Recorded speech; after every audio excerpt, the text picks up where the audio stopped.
Welcome to today's news discussion. I'm Sarah, and I'm joined by Sean. Hi, I'm Sean. We're here to break down some of the latest news stories for you. Let's dive into our first story about a small plane that crashed into shallow waters near a remote Alaskan town. The plane was headed for Seldovia from Anchorage. That sounds like a serious incident. What do we know about the crash and its aftermath? According to officials, the plane crashed into the Seldovia Slough on Wednesday. Rescuers had to wait for the tide to go out before they could reach the wreckage. That's quite a challenging situation for the rescue team. Were there any survivors? Unfortunately, no. All 4 people on board were killed in the crash. The plane was a Piper PA-24-260. That's a significant loss of life. Do we know anything about the people who were on the plane? The reporting doesn't provide specific details about the passengers, but it does confirm that everyone on board perished. So the crash happened in shallow water. Was the plane completely submerged?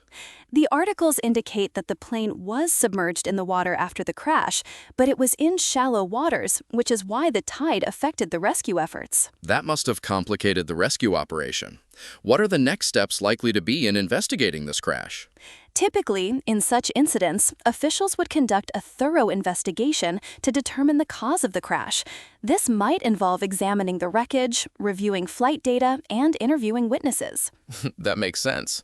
Given the remote location, it might be particularly challenging to gather all the necessary information.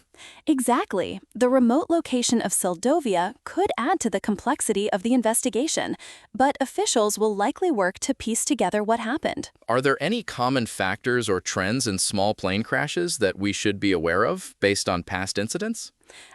Various factors can contribute to such crashes, including weather conditions, pilot error, and mechanical issues.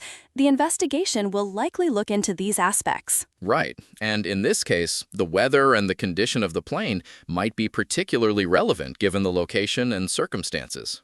That's true. The reporting doesn't specify the weather conditions at the time of the crash, but it's something that investigators will probably examine closely. What's the significance of the Seldovia Slough in this context? Is it a particularly hazardous area for aviation?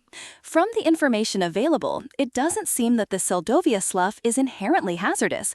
However, its remote location and the tidal conditions likely played a role in the rescue challenges. So this incident highlights the risks associated with flying to remote areas.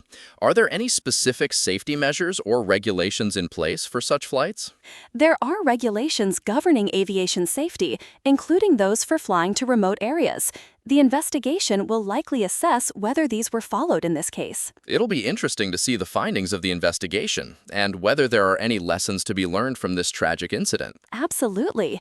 Aviation safety is a critical concern, and thorough investigations help in understanding and mitigating risks. Well, that's a somber note to start the discussion. Let's continue exploring the details and implications of this story as more information becomes available. Indeed. And that's all for today's discussion on the small plane crash in Alaska. Thank you for joining us. Goodbye, and see you later.